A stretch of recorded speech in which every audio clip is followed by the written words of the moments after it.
if there was a victim that was unresponsive, the first ski would come in, drop them off. They would stabilize and take hits with this person just to keep them afloat. This is before rescue vests and all the other stuff.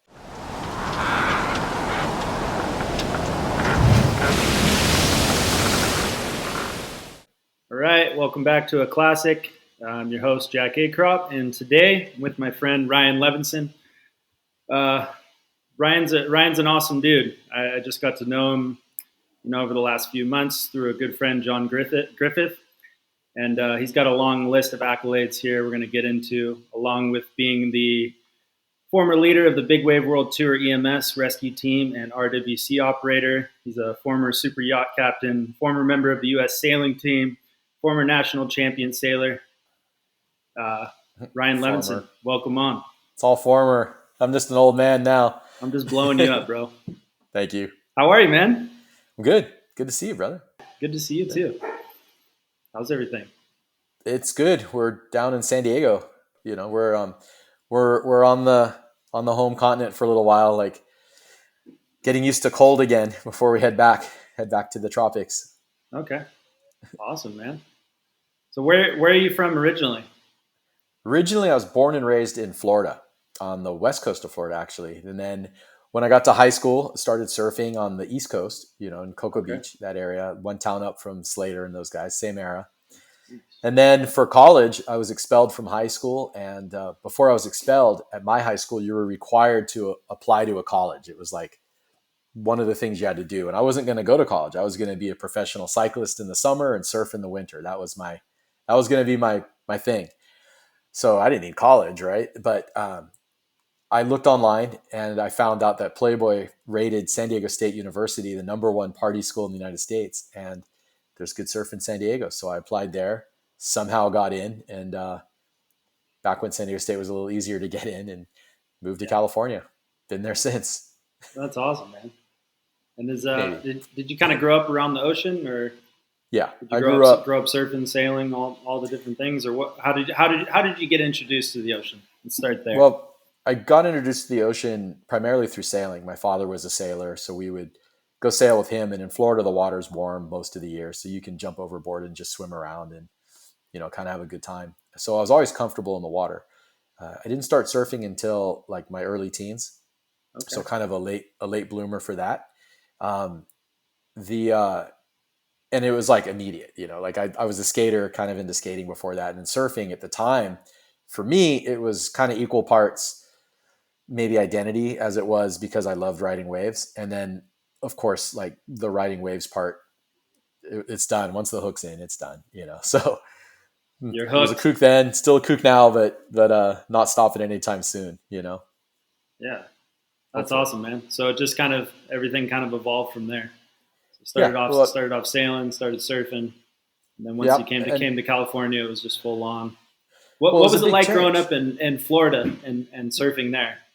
See, that was the big difference, right? Florida's all beach break, almost all beach break, and it's all really short interval stuff. And there's a super long continental shelf, so all the waves you have to paddle out through 100 lines of, like, if the waves are over shoulder high, you're paddling for like an hour just to get outside, and then you're riding these kind of big, usually kind of soft reform. There's not a lot. There's no points. There's no like slabs. Like there's some kind of rock bottom stuff, but it's still just basically a beach break. It breaks like a beach break. So you get really good at like jamming down the line and then doing like some move off of like a closeout. Like that's kind of all you do in Florida most of the time, with some exceptions. There's some jetties and stuff that are good, but that's basically it. So when I came to California, like the whole concept of like I remember I surfed K38s in Mexico. It's this right point. And that was the first time I surfed like a proper point. And just, can we cuss on this podcast? Probably not, right? We can always edit it out. I'll just say it's freaking. I'm a kind of a cusser guy. I'm a sailor, but it blew my mind. Flow, man. Yeah. I just could, I had to learn how to like cut back, and do things like that you just don't have to do. And then it was, of course, years after that before I really learned how to like kind of set up for little tubes and things and all the stuff that sort of like comes along with surfing more powerful kind of proper reef break waves. And then from there, once I kind of got into that, I was like, wow, this is where it's at. So I did my seasons on the North Shore, and nothing notable, but I was there and I pushed like anybody. I pushed myself, and I'm happy with the things I did. And Yeah, that's awesome. yeah. So, anyways, also surfing was the gateway for me. It was like my gateway drug into all kinds of ocean stuff. So, I became a scuba instructor and a kayaking instructor, and I led kayak trips in Mexico for a job for a while, and started sailing avidly in all kinds of different sorts of boats. And then obviously windsurfing and kiteboarding and spearfishing, and was kind of into paddleboarding, like distance paddleboarding prone. And then that led to paddleboarding stand up, sup. And so it's just sort of like always this love affair with the ocean, but certainly surfing has always been the central kernel that has sort of informed and inspired all those other ways to kind of play on the water. Kind of like what you're doing with the kids. That's why I dig what you're doing so much. Thanks, man. Yeah, it was fun having you down there and having you talk with the kids. Yeah. That was super cool, man. Yeah, it's just that Waterman lifestyle is pretty cool, right? I mean, I was thinking about this the other day. I was surfing a wave that did not warrant a shortboard, right? I mean, I was out there and I was riding a shortboard, and I just felt like I was just beating my head into a wall because I was just having this shitty session. And I look out at this guy on a stand-up paddle, and that's I've always kind of had this concept of riding different crafts, but that kind of just reiterated that to me. Like, you're on the wrong craft right now. Like it sucks for shortboarding. Yeah, If you get on a 100%. stand-up board or you get on a foil, or like, now I see why there's so many different avenues, and it just keeps things interesting in the ocean. Like, nothing Yeah, wrong with that's people it. riding shortboards. Some people ride shortboards all the time and they rip, and that's fine. I just Mhm. find for me, I start to Yeah. beat my head against the wall. So Yeah, for sure. I mean, and it also depends what kind of vibe you're in. I mean, like there's people who ride the wrong board at like certain waves just because I guess they want to challenge themselves or something. yeah, It's just whatever you're into. Like I guess for me, I sort of like I was a shortboard guy, right? And like my era in the 80s and 90s, you ride shortboards and they're white or maybe neon in the late 80s, but and then they became white. yeah, Black wetsuit, a lot of some of the waves I surfed, like you don't wear a leash, like you're not going to be welcomed with smiles, and you have to kind of prove yourself in the pecking, old school shit, or old school stuff. yeah, And so that was sort of kind of ingrained in me. And then as I got into these other sports, I still stuck with just shortboarding until I started working with a surf shop that's kind of like this. It's kind of like a like legend guy Shaper. It was his shop, and he's a longboard guy. And I started kind of let's see what his boards are like, and I started riding a few of them, and they just blew my mind. Not so much. I'm not really like a login guy, big single fin, square tail plank kind of thing. But these were boards that were just like really low rocker, kind of all about the rail, like really neutral, thin rails, deep concaves through the tail, little tight tri-fin, like designed for speed and glide. And I was like, blew my mind, like what you could do on these little waves, like how fast you could go. Like just the way it was such a different feel, it just kind of like took a familiar wave and just added a little spice to it. And I didn't stop shortboarding at the time, but it opened my eyes. So then later, I have a muscular dystrophy. I have a disability that causes all the muscles in my body, not all of them, but most of them to get weaker. So as I started losing the ability to surf, that experience opened my mind to, well, I'll ride, bigger shortboards. And then when I couldn't do that, I switched to sup, and then when I couldn't stand up on sups anymore, I switched to bodyboards, which was really weird being from California from that era. It's like, bodyboard. I'd never even ridden a bodyboard at that point. And but where I was living at the time in French Polynesia in Tahiti, the waves are really well suited for bodyboards and almost equal number of bodyboarders as surfers sometimes. So it wasn't seen as this weird thing. And so I was kind of like, not insecure about that. Not that I should be, but I was. And just had so much fun on the bodyboard. And then when I started losing the ability to kick on a bodyboard, I started playing with wave skis. So now I'm a kook starting all over again from scratch on these wave skis, which are like kind of like kayak surfboards, kind of. And some people rip on them, and not me yet, but I'm getting there. And we had a fun session that one day, that small day, and that was a perfect like example, like long lined up, kind of soft point break with nobody out, except for us, like on our butts, like wiggling yeah. around, having a fucking blast, a freaking blast, you know? No, that was awesome, man. That was the first time on the wave ski, and man, what a good time that is, right? Yeah, That's everything another. was great about that except like how good you were ripping on right off the bat. And it took me like a month, I was like, God damn it, this kid's like, I'm gonna get some skills before I come back. It was fun. Oh man, yeah, that was a good time, man. So So for people out there that aren't familiar, what is muscular dystrophy? If you don't mind, kind of giving not us a at all. rundown of what that is, and how. Sure.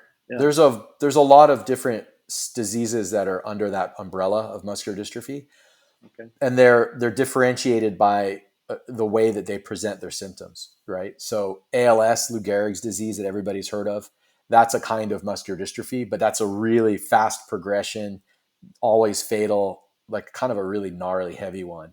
Then there's the one that all the kids get, like Jerry's kids, if for those of you who know the Jerry Lewis telethon. And that's usually Duchenne's, which affects children. And by the time they're in their 20s, most of them are pretty severely impacted. Lots of disability involved with that. I have a kind called FSH, which is usually affects people in their early 20s, early to mid 20s is when it starts for most people. It's inherited, it's genetic, but your parents don't always have to show symptoms. Like some people barely have any symptoms, other people get to the point where they're very severely impacted by it relatively quickly. I'm kind of in the middle with my progression in terms of the speed of loss. But at this point, I'm 51 now, and I can't run. I can't really jump. I can't like lift my leg behind me. Like if I'm lying on my stomach on the ground, I can't bend my knees to bring my feet up into the air. I can't stand on my toes. I can't lift my arms up over shoulder high. I can't do a single push up or a single sit up. I can't do a pull up, but I have strong grip. Like I can hang from a pull up bar for almost forever, but I can't do a single pull up. So it's sort of like it's not evenly distributed. So I don't have any abs. I don't have very many wrinkles on my face because that's just one of the, I guess, the benefits of the disease, but it doesn't do anything to the gray and the beard. So, and the thing that's weird about my disability is that it's constantly changing. It never gets better. I might gain some function in an area that if I'm not trained, if I haven't been training for a while, I might gain a little bit of fitness for whatever's left in that muscle. But at some point, I will become weaker for sure. Like, and you don't know when. So there's been times where I've gone out, like, for example, this is actually exactly what happened in the water with surfing. I had this board. It was sort of my last chance short board. It was like, I think like a 6'8". It was pretty wide and really thick, like 3.5, something like this. And it had like kind of a little bit of a paddleboard nose, like rolled through the bottom on the nose to try to, it was all about just let me ride shortboards just a little bit longer. And there was a period of time for about 2 weeks where it was really flat. So I was kind of doing other stuff, kiting and sailing or whatever. And then I went to my cousin's wedding in Florida. There was a hurricane swell. So I was like, oh, great. I'm going to get to surf a hurricane swell. It's been a while. So I brought the board and I couldn't get up on a single wave. And I didn't know why at first, but I realized soon after that I had lost the ability to pop up. I couldn't push up quick enough to get to my feet. So that happened in a period of a few weeks, between kind of sort of being able to get up to not being able to get up at all. The same thing happened with SUP. I was, surfing stand up and I rode a SUP at Mavericks. Like I could ride a SUP. I'm not Mavericks, sorry.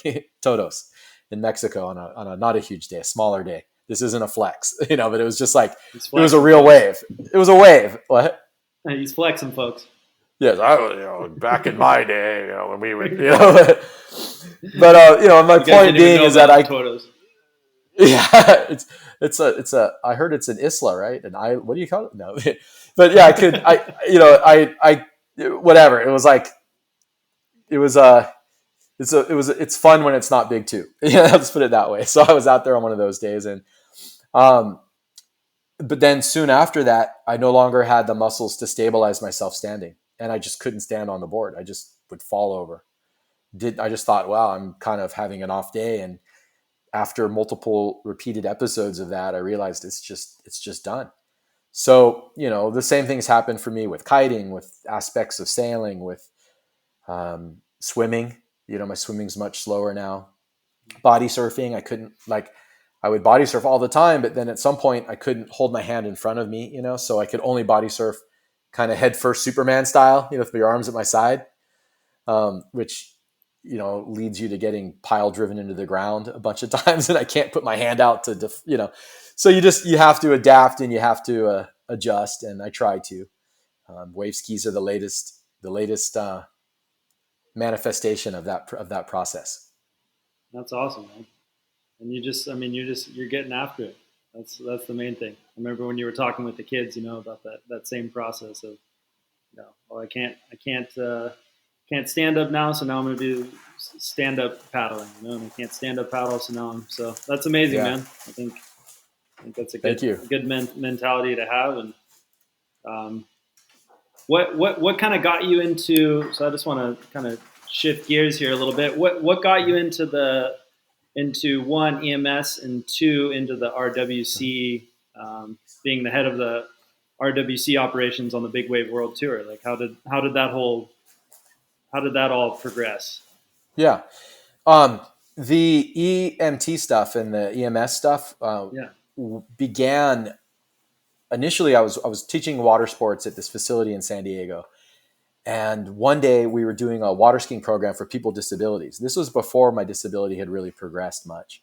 I was still on shortboards. I was still running, all that. And the whole concept is they would sit in this kind of like a sit down water ski that had little outriggers on it. And for people who had a really high level of spinal cord injury, so they were almost completely paralyzed. And there was a woman on the ski who probably shouldn't have been there. And what we would do is it was everyone was pretty highly trained because it was a water ski facility also. Coast Guard license, everyone had CPR, first aid, but it wasn't advanced medicine. It was just that level. And we were all like lifeguard certified, but not like ocean lifeguard, just the basic Red Cross stuff. So anyways, we had PWCs at the time, and we were like personal watercraft jet skis, and we would follow behind. And this was before sleds. So we had developed this, we called it the John Wayne technique, where the driver would hold his arm down in the water and the person in the water, the rescuer, would face them and hold up their arm, grab it, and like swing onto the back of the ski, like in a Western when they would swing someone onto the back of their horse, Wow. So that was the way we would. This is without sleds. You're without pulling sleds. the person onto the jet ski. Well, this is you'd pull the rescuer up. This isn't how you would pull like a victim up. No, but you would pull the rescuer instead of putting him onto the sled or him or her. You would put him onto the actual jet ski like a horse. Right. We would run two crew, and this is in flat water. This is water skiing stuff. So what we would do is if somebody fell, you wouldn't nowadays. You'd go up and you'd kind of bump the sled around, and they jump on, and you do your thing, right? Or if you have a rescuer, they take them, put them on the sled, hold them in position, and you transport on the ski, right? But back then, the ski was just a fast way to get a rescuer on scene. So if somebody would fall, you'd come in with the ski at full effing throttle. I mean, there was, wide open. And then the rescuer would jump off and do this like Navy SEAL cross your arms, cross your legs thing and hit the water at like 60, whatever, just boom. And if you timed it right, you'd hit the water feet first, and then it would whip you forward to take 2 or 3 strokes to get to the victim. And then you could stabilize the victim. So you're on scene like that, but a big wave kind of goes over the victim, and the idea was, well, they're not doing well anyways. Get someone there to open the airway and they can deal with a wave. So then you stabilize the person in the water and do what you got to do. But then to transport, you'd have to bring a proper boat over, like a board, like a rescue board to paddle them in. But in this case, the ski boat would come and then we'd have to lift them into the ski boat and then do our thing. But because one person, and then when they start off skiing, this outrigger thing is kind of unstable at when it's just stationary. So one of the rescuers or assistants, whatever you want to call them, would hang behind the ski, and the person would go, "Okay, I'm ready," and then the rescuer would signal thumbs up. The nautique, the ski boat, would floor it. So you're hanging behind this thing, just getting like keel hauled behind this outrigger thing until they're stable. Then you let go. One of the rescuers and their ski are following right behind. The other ski comes, picks you up. So you're like half dead from dragging behind this thing. They John Wayne you onto the ski. Then it's wide open throttle to get into the second position. So when there's a fall, when something happens, that first ski does the rescue, and then they become the drag person, and you take point, and so you're rotating, So, anyways, we're doing this nutball, insane asylum version of water skiing, and one of the victims didn't have the ability. They were paralyzed so high they didn't have the ability to protect their airway, so she inhaled water, basically, and went apneic, like turned blue, cyanotic. The lips turned blue, the fingers turned blue, like was stopped breathing. So we're like, oh shit, I was first guy in, so I jumped off the ski, did my Navy SEAL thing, stabilized the victim, and then called for the rescue boat. The not rescue boat, but the ski boat came over, hauled her into the boat. I jumped in, and myself and one of the people in the ski boat was doing CPR all the way to shore. And by the time we got her to shore, we got pulse back and we got breathing back, and then we lost it again, got it back again, and then by that time EMS had arrived and took him away. And I felt it was gnarly because I had to do the respirations. We didn't have a mask, so it was straight mouth to mouth, and this is a big kind of gnarly woman who's like foam in the whole thing, like the all the like gross stuff they talk about in EMS was happening, and you just wipe it away and go. And it was no issue. It didn't hesitate, did it. And was very, it was a good feeling. I felt a sense of pride and a sense of purpose that I had the training to be able to provide help. And that was the first time I realized that I get into a mindset. And I think that people who thrive in careers like EMS, it's something that they just have or they don't. And you can learn it a little bit, but some people do well under pressure like that. They become heightened and more focused. And if they have training, they're able to execute it. Other people trip up. And even if they're trained, maybe they doubt themselves, or they're trying to remember the training instead of just trusting the training, or whatever it is. And it's just not the right job for them. But it was for me. So fast forward a number of years, I'm no longer working at this place. It's much later. And I was racing bikes on a velodrome, the bike track where you go in circles really fast.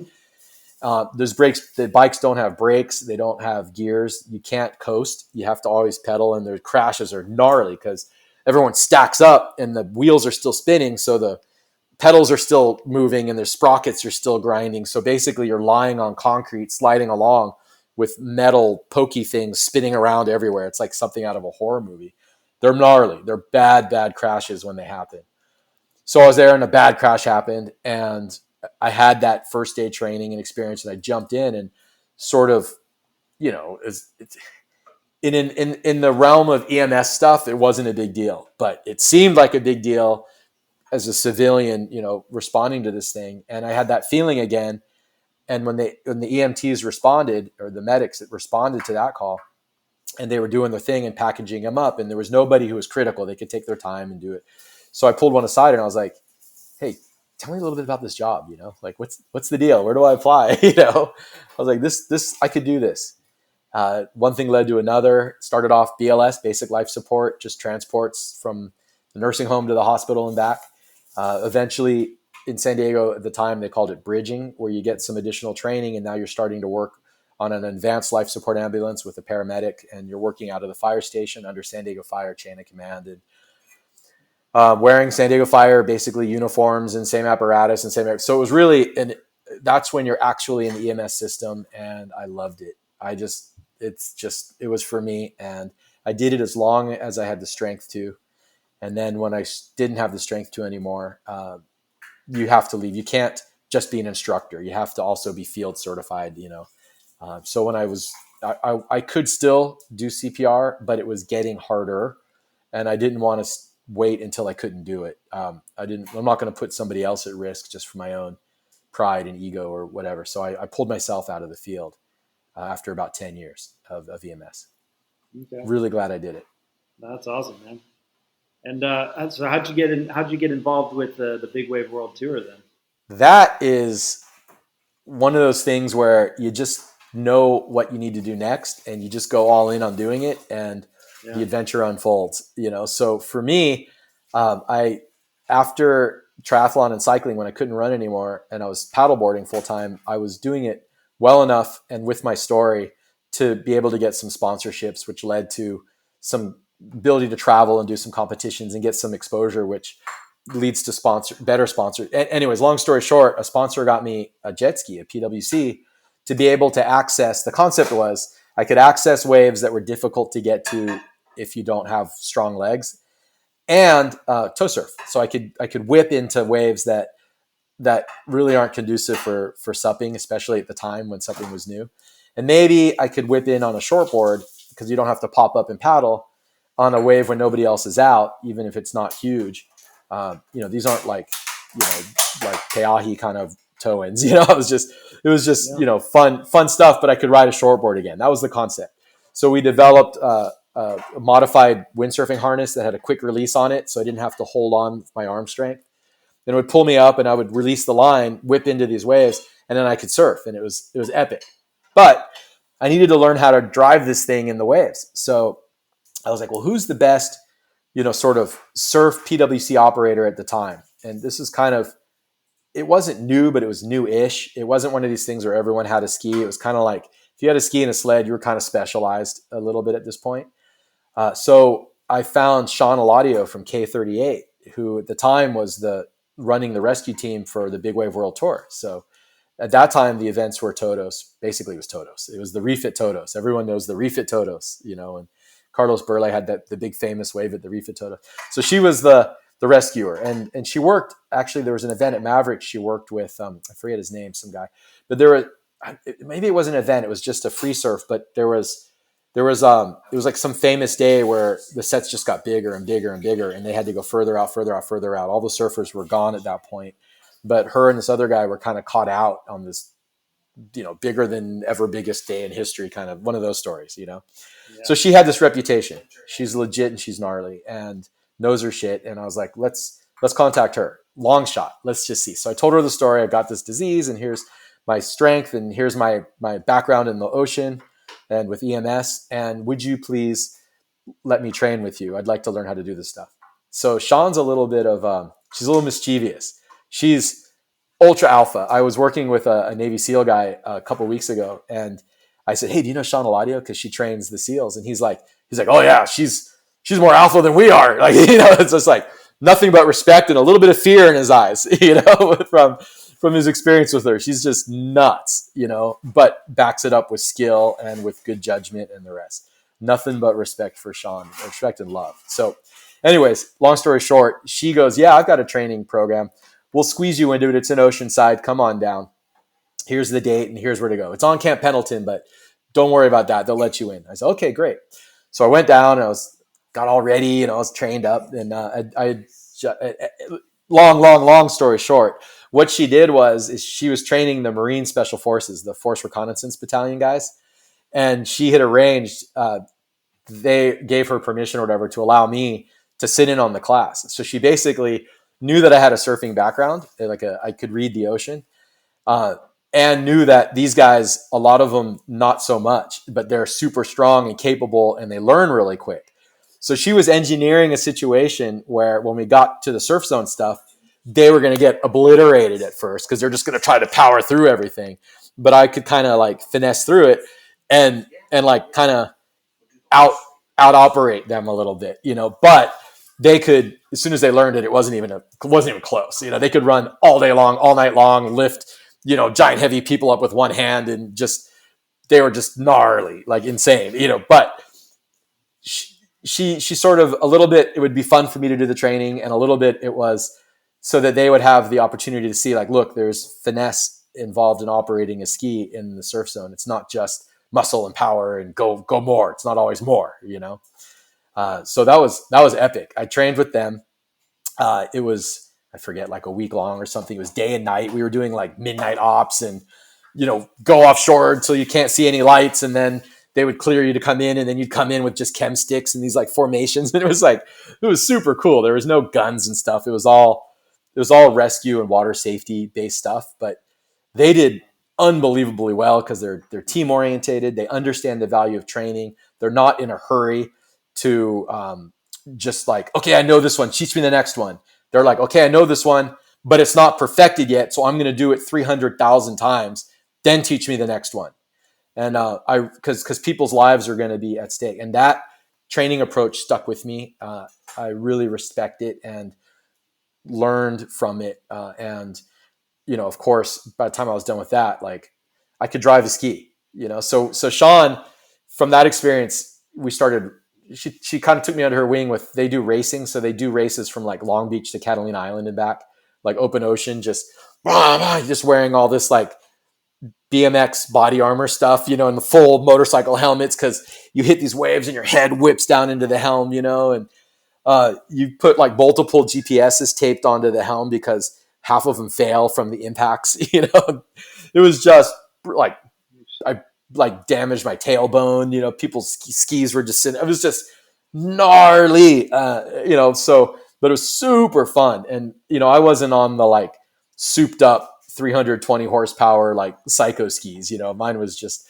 a little 140 horsepower normally aspirated thing. But it was in that same circle of people. So it was really fun to train with them and ride with them and learn from them. So that was my supposedly short answer as to how I got involved in skis. That's cool, man. So then from there, so she was head of operations with the Big Wave World Tour. So She from there, was. did she offer you a job with the Big Wave World Yeah. Tour, or how did that Yeah. progress? Kind of. Back then, the team wasn't as cohesive as it is now. So what they would do back then was they combined the people who do the pickups and the people who were the rescuers. It was all just one team. Mm. So you're running the entire time, pick up, pick up, pick up, pick up. And then if there's an emergency, you're also handling the acute situations as well. So you're tired by the end. You're just worked, and um, not to go too deep down that rabbit hole, my involvement was typically she would go to a region, take the best sort of operators, free surf operators from that region, and then they would compose the team. And whether they had rescue training or not, they were all experienced drivers in big wave conditions, and they knew surfing, so they knew how to not, like send wake across a clean wave, for no reason, like just stuff like that you don't think about. How to not get in the way of the camera boat, which actually matters at a contest. How to, and the other competitors respected and trusted them because they had worked together in these environments. They had surfed together, but they didn't have any of the rescue skills. So Sean was like the rescue person, kind of, and if it needed to be done, and these other people were just really good operators, would sort of back her up, and it worked pretty well. They had some legit rescues, and um, at so she invited me up for one of those things. So it was Mavericks, and I wasn't a primary at all, for sure. Like by far, like half the event, I had a cameraman on my ski, but was part of it, and I was like the backup. And if something went down, cameraman's off, and I'm in. So fortunately, I didn't have to do a lot of actual. Wasn't in the pit much at that event, but enough to get to kind of pop my cherry, and under the pressure. But again, that EMS mindset, I think Sean recognized that ability to operate under those kinds of conditions. She knew my capabilities. She knew the training I had and my ability to execute that training under pressure.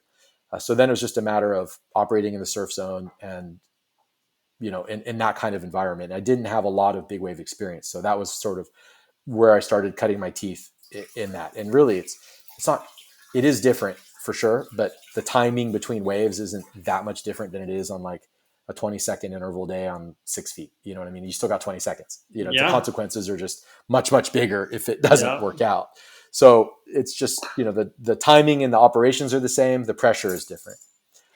And the event, and did I get along with people? Long story short, after that event, the Big Wave World Tour was starting to posture for the WSL, and they'd added some more events, and there was changes in insurance and in permitting for venues and so forth, and they had to okay, up the standards of the rescue team. They needed at a minimum CPR and first aid, and but they wanted these minimum standards in order for the insurance and the rest.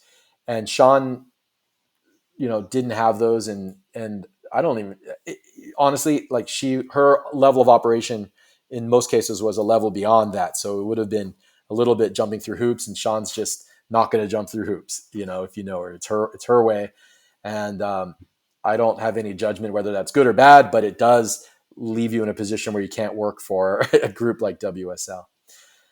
So they asked me, knowing my background in EMS and my contacts at that time I'd been through the lifeguard academy and had done some other stuff. And so they said, "Hey, can you do it?" And I said, "Well, I think that what we need to do is split the team so that we have the assist team and we have the rescue team. So the assist team are the same guys who've been doing these events all along, doing the pickups.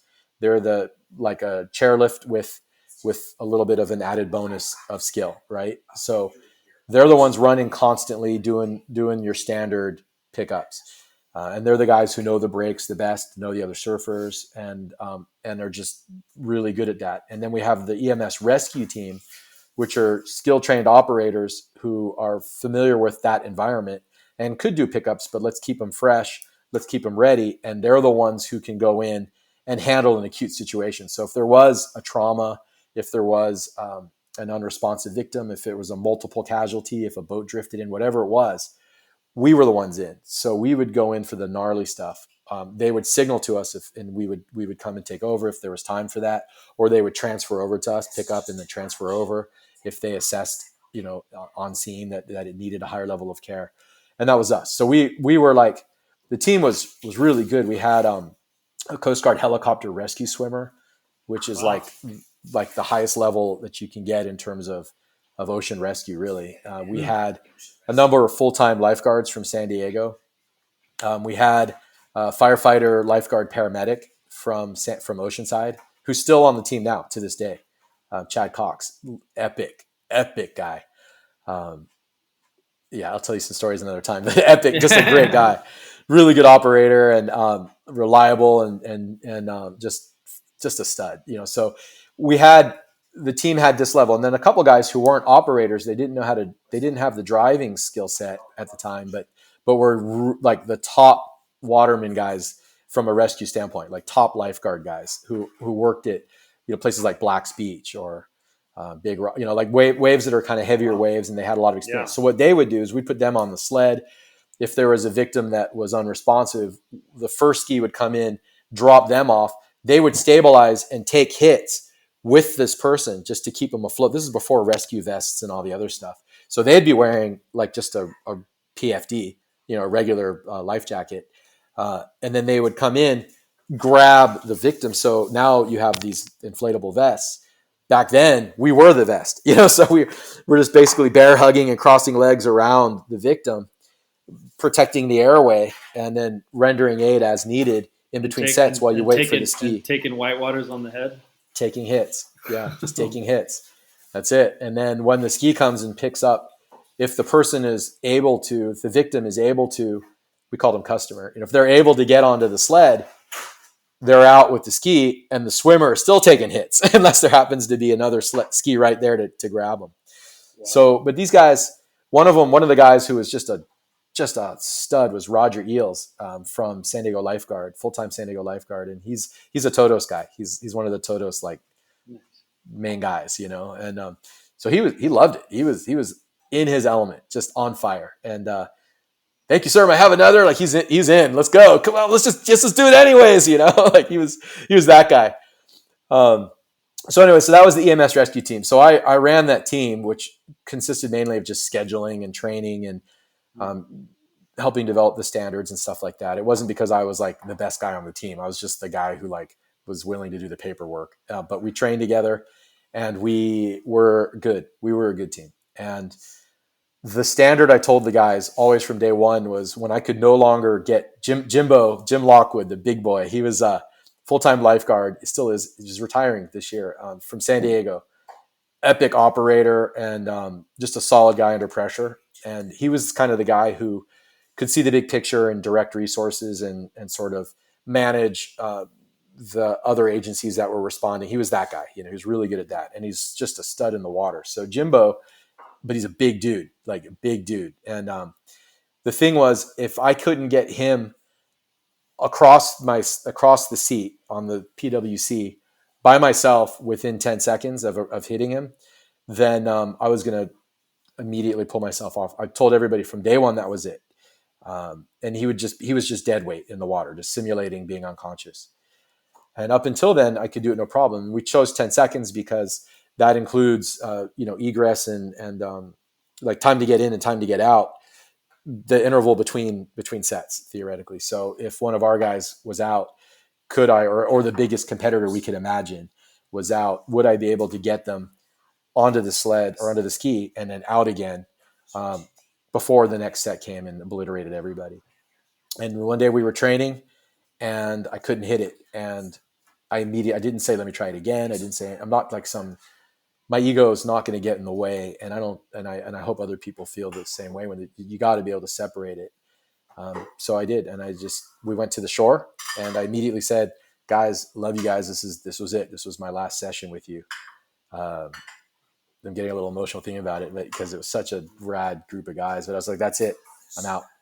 And Jimbo took over the team and it evolved. They stayed on for a while. They did Lobos. They did another event, Mavs. In fact, that team it morphed into the WSL team. So like Chad Cox and those boys, and Jimbo actually, they ran like the Trestles event. So they're still running water safety. They did Portugal. You might have even been out there with Chad and not known it. So anyway, that's my EMS rescue team, story. So I operated a few of the events, sent some of the crew to some of the events, helped develop along with the team a lot of the sort of expanded on some of the earlier stuff that like Sean and Kielana and Archie and those guys, kind of took what they did and we modified it a little bit. And then now your generation took that stuff and developed new equipment and new techniques to take it even further. It's super fun to see what you all are doing these days. No, it's awesome, man. That was quite an experience. How long was that period that you were with the WSL? Like from Sean it was a Eladio couple to years, 2 years, 2 or 3 years. I don't remember exactly. I think it was. I bet you got some crazy stories. You know, What's the craziest story you got? I know we talked about one about the one down in Mexico. Kind of. Oh, where Roger, you didn't jump off the sled. That's the best I got. Because honestly, I thought about this. You asked me, hey, think of some crazy stories, and I thought about it, and I was like, the whole idea, like if I had a lot of crazy stories, I wasn't doing my job. You know what I mean? Like we operated with a massive margin of safety, and we were pretty tight, and there were some traumas that were interesting from an EMS standpoint, and but there wasn't a lot of like super gnarly, wow, I barely survived, which everybody gets all excited about. And when I hear those stories, a lot of times I'm like, yeah, someone effed up, that shouldn't have happened, But in this case, the story you're talking about, it was Roger, that guy, the Todos guy, who's a really good lifeguard swimmer, and he was on my sled, and we were just warming up for the event. It was a at the time Big Wave World Tour event at Todos. So we were just driving, just doing laps through the surf zone and just kind of getting our bearings and getting the feel for the ski and getting loose. And there were some people warm up surfing, and one guy went down, and he was kind of in a bad spot. So we did the pickup, and the water was super aerated. There was a lot of foam, so the pump wasn't hooking up with everybody on board. And this wall of white water, what I'm talking about, was coming towards me, and I was like, okay, guys, you got to jump off. You're just gonna have to take this one, and I'll circle around and grab you, And so Roger's off right away, doesn't even hesitate. Yeah, let's do it. I think he was probably like looking forward to it. But the surfer's like, F no, like he's just not the guy you want working in EMS. I'm not going to say who it was, but he's a known guy. But we were kind of getting closer to an area where you don't want to be, and he wasn't particularly happy about the idea of jumping off the sled. So I don't know why he did this, but he was way back on the sled. So if this is the ski and this is the sled, he was doing like this and was lifting up the back of the stern of the sled a little bit. So the pump really wasn't catching. It was just cavitating, and then you come off the throttle, try to hook up, do it again, and it just wasn't going. And I'm like, dude, get the F off the, what I mean? I'm like, just swim, come on, And he's like white knuckled on the sled, and then bang, that was that. And I managed to hold on to the helm. We got just rocked, but I managed to hold on, but like the cowling was off the front of the ski and it was flooded and all the usual crap, so we had to write that, and got it started. I was able to get out and pump it out, and we kept operating, no problem. But that's about the craziest story I've got. It's there was like stuff that wasn't like probably the gnarliest, heaviest thing that we did at that contest was getting the judges onto the island, and that's just because you take them in this little side cove where there's no channel. It's just like death shore pound. It's a big swell day, and it's on the side, so you're just getting wrapped swell. It's not full size, but it's still big enough at that interval, and you have to take them in. And there's some rocks on the inside that when it sucks back, the rocks are exposed. So you have to kind of come in on the back of one wave and then get to a place where you're clear, spin, drop them off, and they're scrambling up the rocks like panicked, with their dry bags with all their gear and stuff. And then you have to get out and punch through this, and it was just like from a operation standpoint, there wasn't any margin of error, and it was kind of fun because there's like a lot of obstacles and really dynamic current and sort of swell situation to operate in. So that was really kind of the most, like out in the actual lineup, you might take a hit or two, but okay, whatever, hold your breath. You know what I mean? But there you're, a little bit different. So it was kind of, that was fun. That was a good one. Yeah. And I remember like, it was like, whatever. It was a fun one. That was a good one. That's awesome, man. What about setting up some of these events down in places like Puerto Escondido or places where they might not have the infrastructure that we have here in California or whatever? What's that kind of process like? I know I read on an article that you shared with me a while back talking about that exact process, right?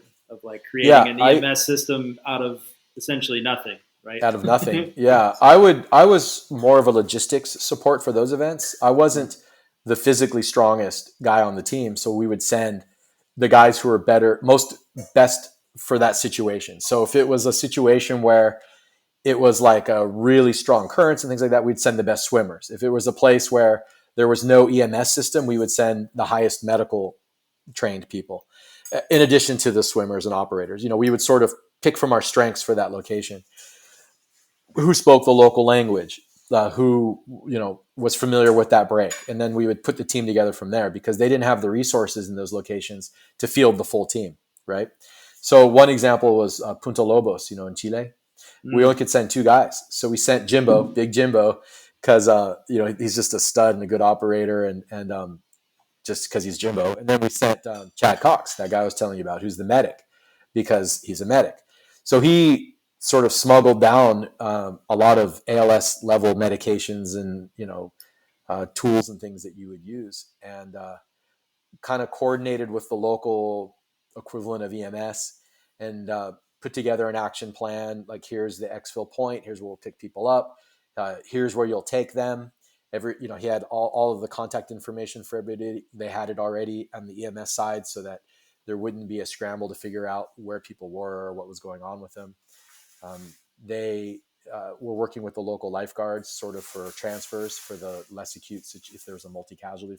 They really did a great job. They handled it extremely well, and they had enough IV fluids left over there's a legendary story about the party at that event and Chad's efforts to resuscitate everybody the next morning. He was, after that was it. That was when Chad became everybody's favorite, rescue guy, whatever it was after that party. He helped them out. Help them out. Yeah, that's good, man. It was all in all legal ways. It was all legal and in all legal ways. Yeah, it was all getting legal. everyone rehydrated. I don't know. You got to keep drinking.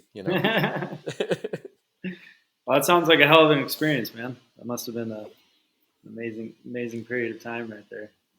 It was. I'm unbelievably grateful I got to do it. I'm sad that it was cut short, or not cut short. It lasted as long as it could last. I'm really proud that I got to work with the team that I got to work with. Not proud because I was a rescue guy. At the time, I was a little bit. I'm a rescue guy. It was pretty cool.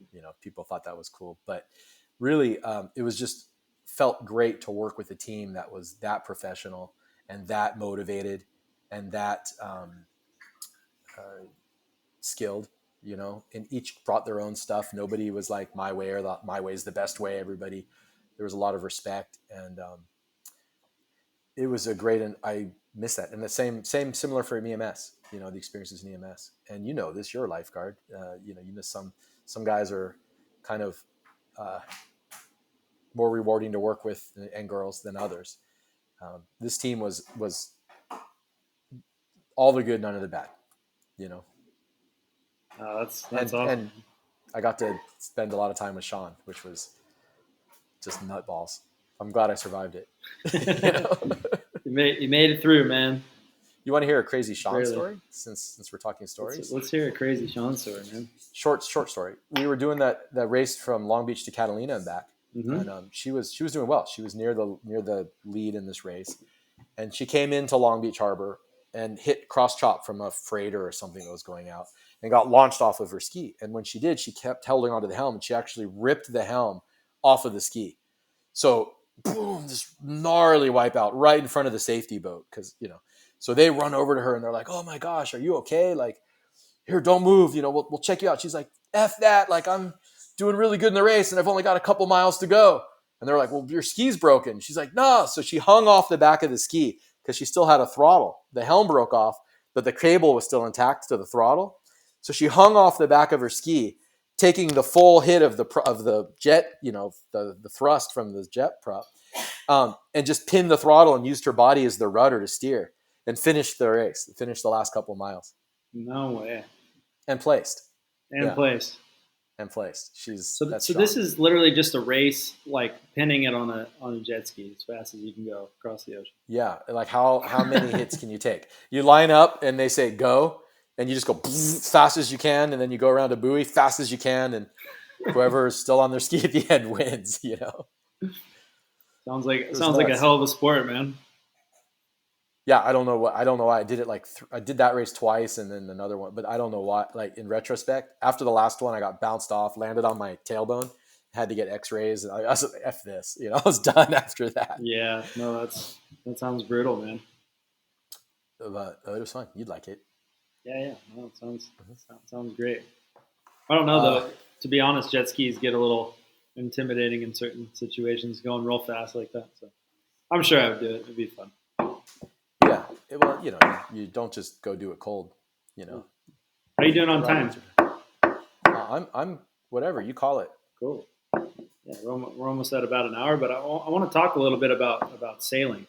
So, Hmm. got a nice little long list of accomplishments with sailing. Hmm. What's what's that been like? My father was a big sailor. I never quite got into Yes. sailing, but I know you've sailed, kind of all over the place, really. Yeah. Well, I That's how you did. met John, right? Were you in Yeah. Tahiti when you met John? Yeah. I was on a catamaran called Kiapa Nui, and Mm-hmm. he was on the sister cat named Kiapa. Okay, And we were next door to each other, anchored next to each other. So that's awesome. great guy. Sailing, I grew up sailing, taught sailing a lot in my 20s and the 30s. Started competing, had some success with that. Left that to take a little 38-foot boat with my wife and a friend of ours, and we sailed from San Diego down Mexico up into the Sea of Cortez, down to mainland, and then jumped across to the Marquesas Islands in French Polynesia. So Mm, 21-day open ocean passage, and then spent the next 10 years exploring French Polynesia, the islands of Tahiti. that's awesome. Just sold the boat a month ago, roughly. Okay. The second boat. We got a catamaran after the monohull. But yeah, whatever you want to know about that, Well, just as there's far as are there any? I mean, I'm sure there's plenty of stories to talk about. Were there any you notable want a memories crazy. from that trip? It doesn't even Yeah. need to be necessarily crazy. It could be whatever. Well, I was talking about this Crazy with. stories encouraged.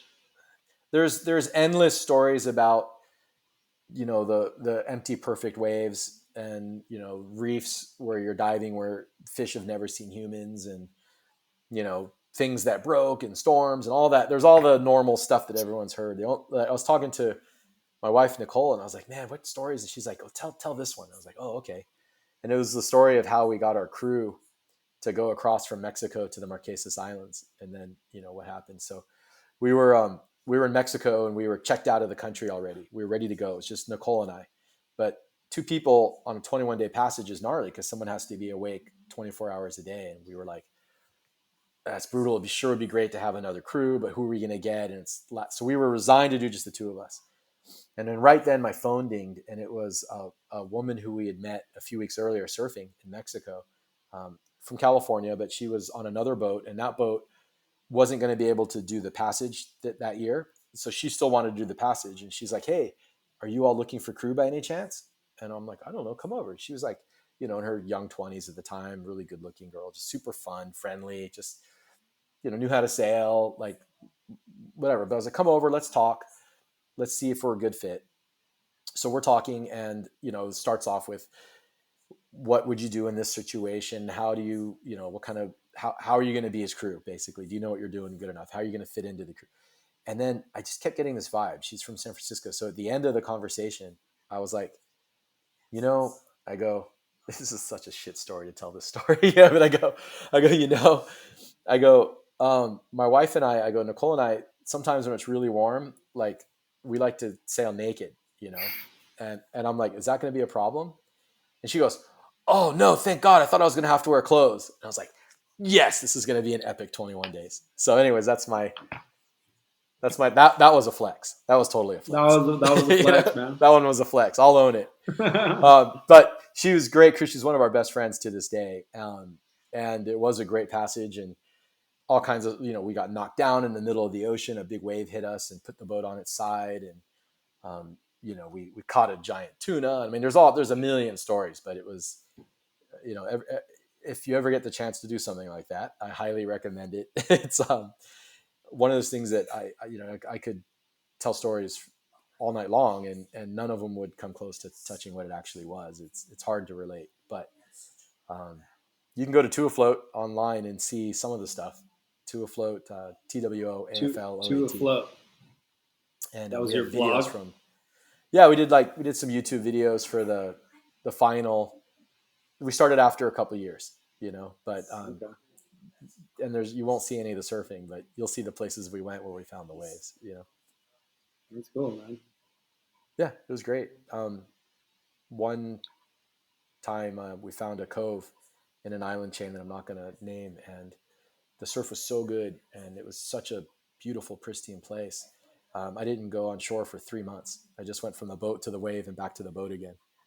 And Nicole Really? went on shore a couple times to get food, but I didn't go on shore for 3 months. We realized we went on shore, and I was like, wait, how long has it been? And we did the math, and it was 3 months to the day, just from the Really? boat to the wave, back to the boat. Boat, wave.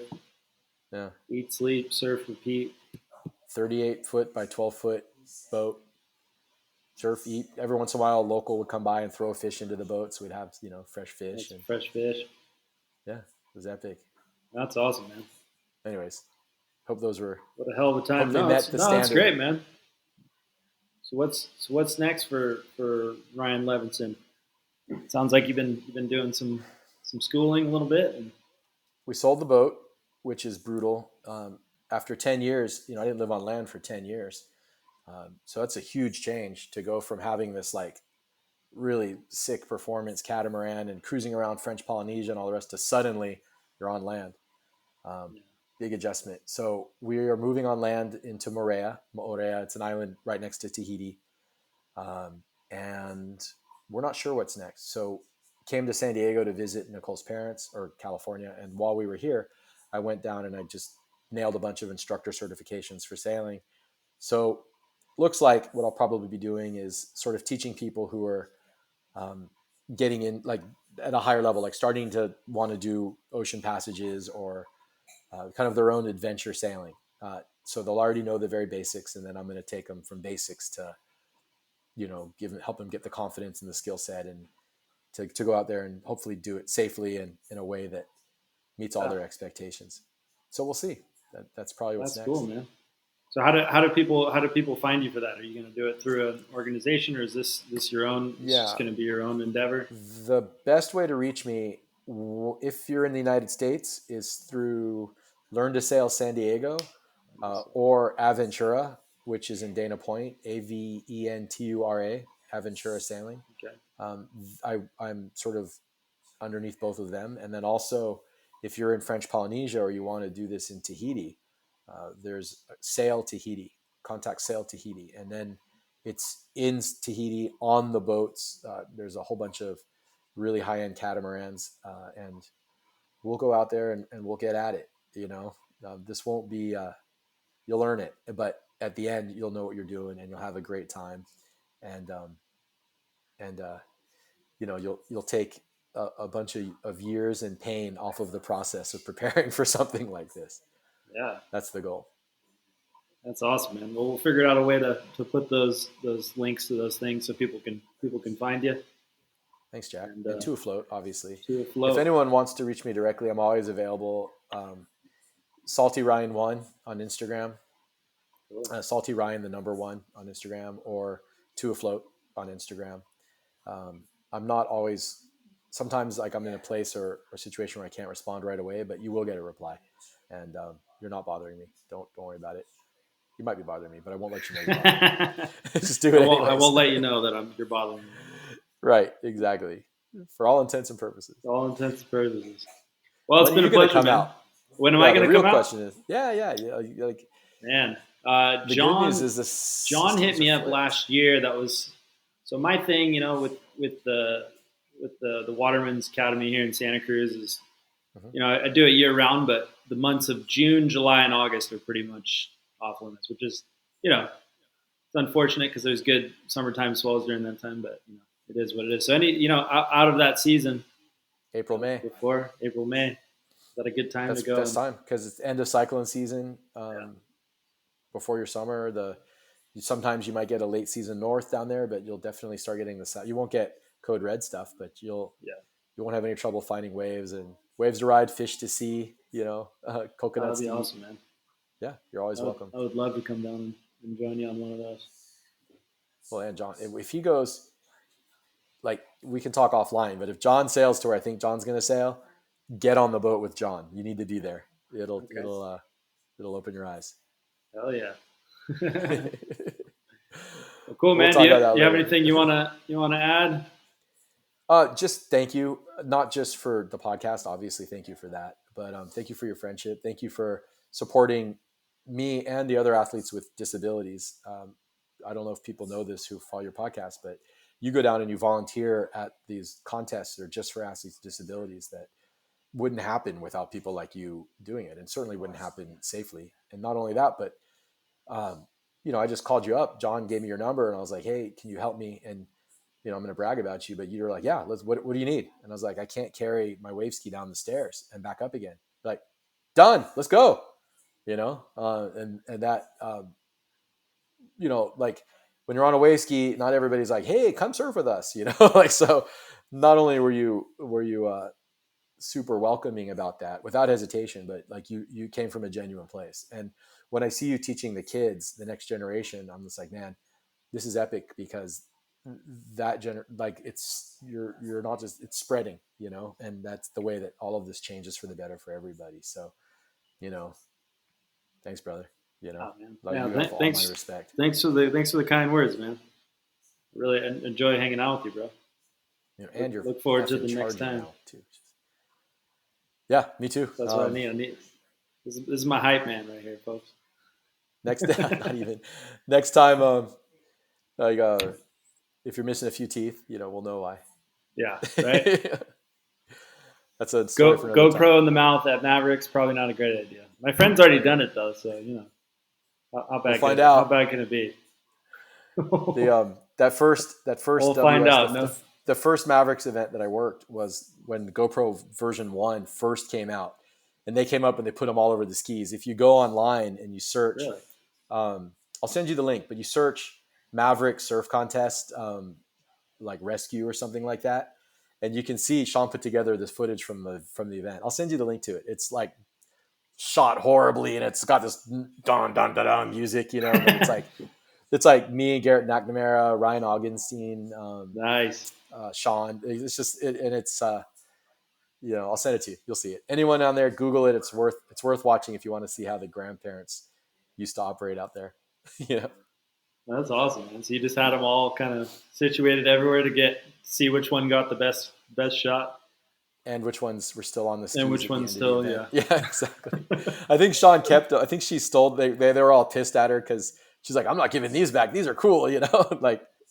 So Yeah, I might have gotten her in trouble. I don't think so. It's been a while. Statute of limitations is up. But That's cool, man. So yeah, which one was that? Do you remember? Was that the 2010 contest or it 2000? was, the logo was orange on black, like black background, orange logo. It was Yeah, it that was was before all the drama, and it was still Big Wave World Tour, right okay. before it went WSL. Nicole, do Okay. you remember what year that was? The Mavericks with Sean? Not even close. We have an audience. Did my Hey, how are they're you? like they're like, shut up already, dude. We want to eat. Yeah, eat some food. We'll let you guys get going. We're already taking enough of your time. Not even. So that's the fam. Nicole, hi Nicole. Oh yeah, look at this shit. How's your dinner? What do you got? What do you got, Hey, Jack? Think all I got you right. beat. Wow. Yeah, you got me beat. Think I'm I just got you eating fresh. I'm eating some cold rice and vegetables that I meal prepped a while ago. Well, you're hardcore. Seems We're like old it school. seems like a good idea until you're eating cold rice. 5 days in, you're like, wow, this meal prep wasn't that cool. Looked good on Instagram. It's great, yeah. You looked hardcore. Well, thank you. Really, honestly, thank you for everything always. Thank and you, man. for tonight. And I'm looking forward to hearing about tomorrow. Yeah. You know, what was it? 27 feet at 30 seconds, something like that. You're gonna 20. Yeah, tomorrow's the day. We'll see, man. 21 and 16 on the outer buoy. It's been crazy. All these swells this year have been under forecasted. So, like we were talking before, it's usually over forecasted, right? Where it's We're still talking. Yeah, one second. no, you're good. What does he want? You got to get going. Oh, Jack. No, Dave wants to ask you something. Yeah, Dave. Do you ever the surf cam at Mavericks? Did you ever see that Mavericks cam? Yeah. On Surfline. How long ago did you start watching Mavericks cam? Mm, When it came out. yeah, probably how In long? 1997. Oh, is that when it came out? Really? It says I set that 97. up with my friend Greg Poston. That was on the. Oh, did you really? House. Oh, no way. Oh, but you got to understand, Dave. What Dave doesn't understand is that's something that not everyone's going to be happy about it being there. It's like, Dave, you might have to change your address. Yeah. That was 30 years Well, ago. Dave, we'll make sure we kind of blot your face out so they don't. You know what I mean? Yeah, he says they're going to fuzz your face so that way you don't get any hate for that. No, what are you gonna do, He's man? like, it was Mavericks 30 years ago. It's Mavericks. It's the most crowd. You know. Yeah, Mavericks is big done. wave in the world. Like the surfers are carrying cameras. Like, then you know it's done. It's done now. It's done. You got me with my Okay, GoPro. so you're getting props. You're getting props. No, that's awesome. All right. Camera. So when you cheers, man. when you see yourself on the camera, think of Dave. No, well, no, that's really cool, man. That is kind of cool. That is super cool. Okay, I'm gonna eat. All right, man. Thanks again, Ryan. Yeah, brother. Thank you. Thank you Alrighty. so much.